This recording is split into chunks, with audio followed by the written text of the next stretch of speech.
नमस्कार, आप देख रहे हैं सिटी पोस्ट। मैं हूं नेहा।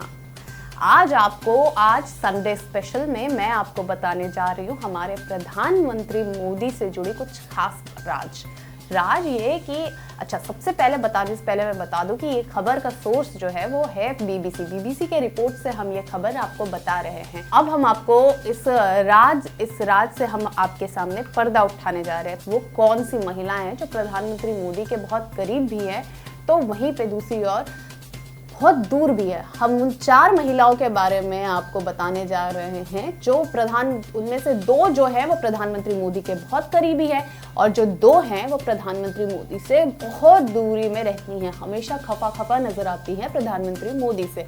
वहीं पे जो 2 हैं वो आज तक वफादारी के नाम पे मिसाल है प्रधानमंत्री मोदी के कैबिनेट मंत्रिमंडल में।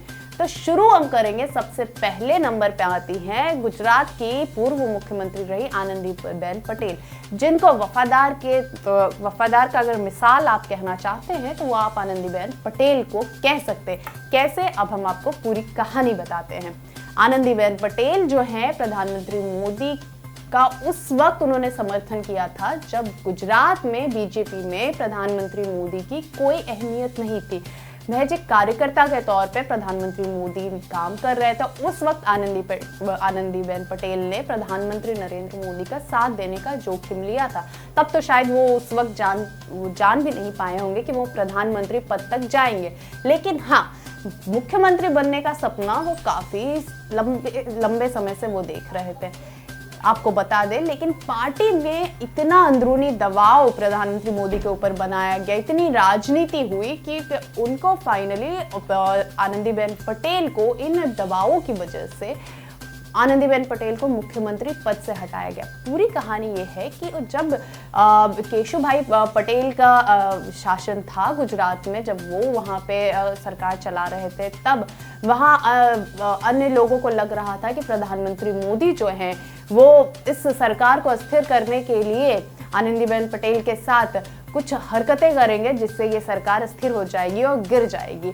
इस वजह से प्रधानमंत्री मोदी को गुजरात से जाने का रास्ता भी दिखाया गया था, लेकिन आनंदीबेन पटेल तब भी प्रधानमंत्री मोदी के समर्थन में हमेशा खड़ी नजर आई। ये हम आपको बता दें, कई साल यानी कि तब जब प्रधानमंत्री मोदी मुख्यमंत्री भी नहीं थे, तब से आनंदीबेन पटेल उनका साथ दे रही थी और आज तक आनंदीबेन पटेल प्रधानमंत्री मोदी का साथ दे रही हैं। प्रधानमंत्री मोदी के ऊपर इतना पॉलिटिकल दबाव बनाया गया कि उन्हें जो मुख्यमंत्री पद से है उन्हें हटा के, डिमोट करके उन्हें कहीं और गवर्नर बना दिया गया। लोग ये कहते हैं कि मुख्यमंत्री पद से हटाने के बाद गवर्नर बनाने के पीछे यही था कि कहीं ना कहीं उनकी गरिमा को जो ठेस पहुंचा उसकी क्षतिपूर्ति ये कर सकें। ये दबाव इसलिए बनाया गया था कि पार्टी को लग रहा था कि आनंदीबेन पटेल का अपना कोई जनाधार नहीं है। अमित शाह ने प्रधानमंत्री मोदी को यह सलाह दी थी कि अगर 2017 का चुनाव जीतना है तो आपको आनंदीबेन पटेल को मुख्यमंत्री पद से हटाना पड़ेगा।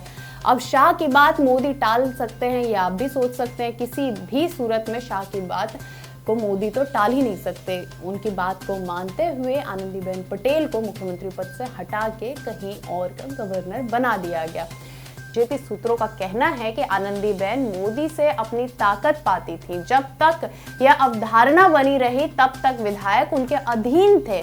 फिर इसके बाद जब इस बात की भनक लगनी शुरू हुई कि मोदी अब उनके साथ पूरी तरह से नहीं है, तो धीरे धीरे विधायक पार्टी के अंदर खाने में विरोध दिखने लगा।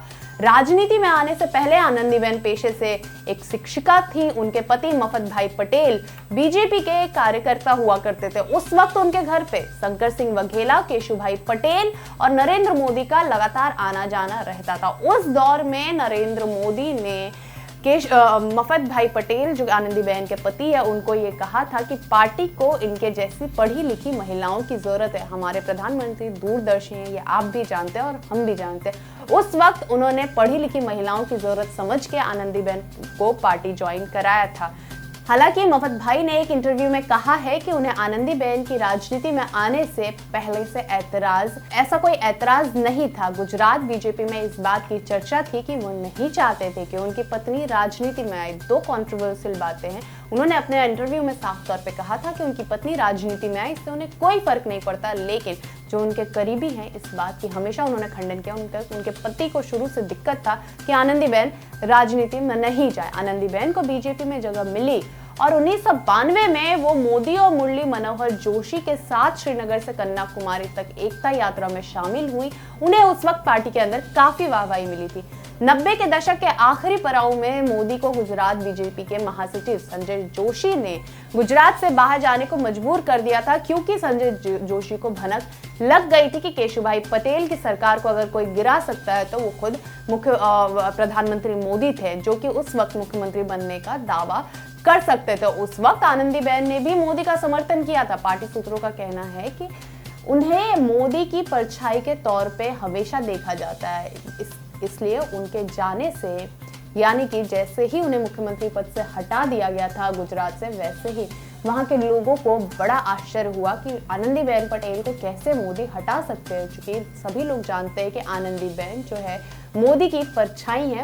आनंदीबेन को कभी भी मोदी नहीं हटाएंगे, लेकिन इसके पीछे अलग सी राजनीति थी। जैसा हमने आपको बताया, अमित शाह, आरएसएस और संघ के दबाव में आके आनंदीबेन को उन्होंने बाहर का रास्ता दिखाया, क्योंकि 2017 का चुनाव उन्हें जीतना था। संघ परिवार उनकी बेटी अनार पटेल को लेके भी नाराज थी। पार्टी सूत्रों का कहना था कि मोदी उन्हें बाहर का रास्ता इसलिए दिखा सके क्योंकि आज तक आनंदीबेन ने अपना जनाधार नहीं बनाया था। वो बनाती भी कैसे, वो तो सिर्फ मोदी के सहारे ही आगे बढ़ रही थी।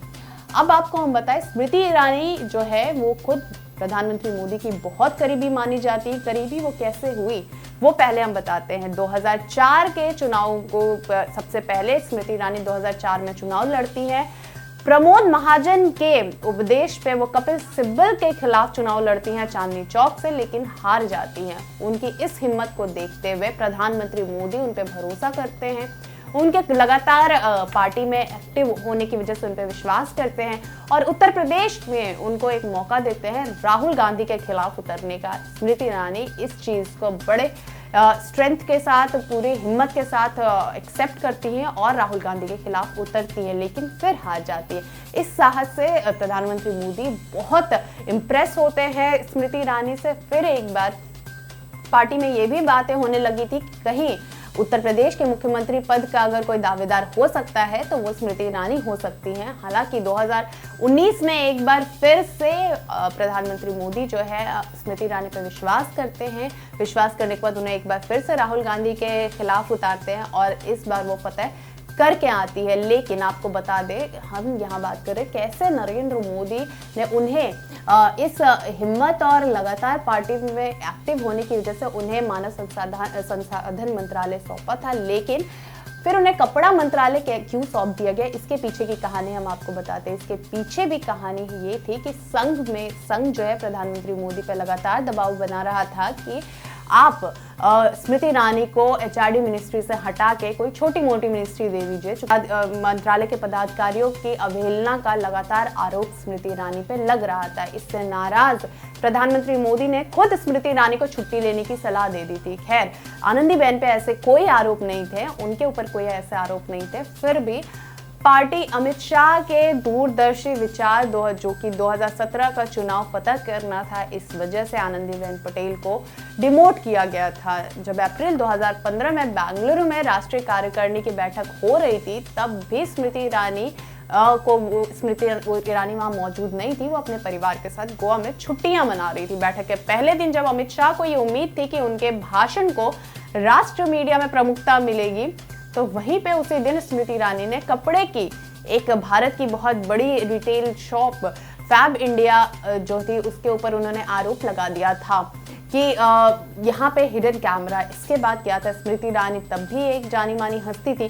तो आपको बता दें कि उसके बाद तो बिल्कुल नाराज अमित शाह जो हैं उन्होंने फिर से दबाव बनाया प्रधानमंत्री मोदी पे, और इससे थोड़ी सी प्रधानमंत्री मोदी अब शाह की बात को कैसे टाल सकते थे। और इसके बाद स्मृति ईरानी का लगातार डिमोशन हुआ था पार्टी में। बहरहाल स्मृति ईरानी जो है अपनी मेहनत से फिर से पार्टी में जगह बनाती हैं और उत्तर प्रदेश में कमाल करके दिखाती हैं और कमल खिला के दिखाती है। आपको बता दें वो कौन सी दो महिलाएं हैं जिससे लगातार नरेंद्र मोदी दूरी बनाए रखते हैं, या ये महिलाएं लगातार नरेंद्र मोदी से दूरी बना के रखती हैं। सबसे पहले नंबर पे आती है सुषमा स्वराज। सुषमा स्वराज ने मोदी और शाह को लेकर अपनी तल्खी को कभी नहीं छुपाया। उन्होंने नरेंद्र मोदी को प्रधानमंत्री पद का उम्मीदवार बनाए जाने से भी रोकने की बहुत कोशिश की थी।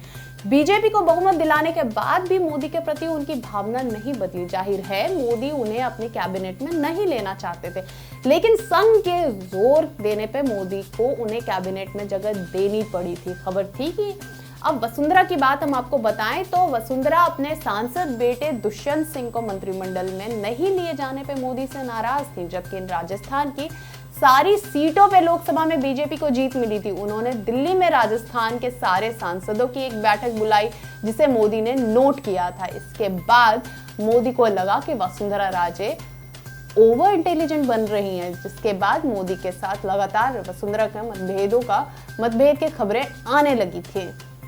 बीजेपी के सूत्रों का कहना था कि आनंदीबेन और वसुंधरा में यही फर्क है। वसुंधरा के पास अपने राज्य में एक मजबूत जनाधार और अपील है, जिसकी वजह से वसुंधरा जो है लगातार प्रधानमंत्री मोदी के खिलाफ जाने के बाद भी वो पार्टी में एक स्ट्रॉन्ग पकड़ रखती है। वहीं पे आनंदीबेन के पास जनाधार नहीं था, इस वजह से वो बहुत वफादार है मोदी के, फिर भी वो पार्टी में उनकी वो पकड़ नहीं रहती है। अगर वसुंधरा राजे को उस वक्त 2014 में मुख्यमंत्री पद को छोड़ने को कहा जाता तो राजस्थान में बीजेपी में विभाजन की स्थिति पैदा हो सकती थी। वहीं सुषमा स्वराज की बीजेपी में पहले जैसी पकड़ नहीं रह गई है, क्योंकि अब तो मोदी और अमित शाह की पकड़ है। उनकी राजनीतिक और चुनावी काबिलियत पे कई लोग सवाल खड़ा करते रहे हैं, लेकिन इसके बावजूद बीजेपी सूत्रों का कहना है कि मोदी उनका कुछ नहीं बिगाड़ सकते थे। तो ये हम आपको कहानी बता रहे थे, वो कौन सी दो महिलाएं थी जो प्रधानमंत्री मोदी की सबसे वफादार है, और वो कौन सी दो महिलाएं हैं जो प्रधानमंत्री मोदी के खिलाफ जाने के बाद भी पार्टी में अपनी अहमियत रखती हैं। तो वफादार महिलाओं में से आपने सुना स्मृति ईरानी और आनंदीबेन पटेल की कहानी। वहीं पे वो कौन सी दो महिलाएं जो लगातार मोदी और शाह के खिलाफ जाने के बाद भी पार्टी में अपनी पकड़ बनाए हुए हैं, तो वो है वसुंधरा राजे और सुषमा स्वराज। और भी इंटरेस्टिंग खबरों के लिए आप जुड़े रहे सिटी पोस्ट के साथ। नमस्कार। 22 वर्षों का विश्वास, 10,000 से ज्यादा डॉक्टर्स, गोल नेशंस लीडिंग इंस्टीट्यूट।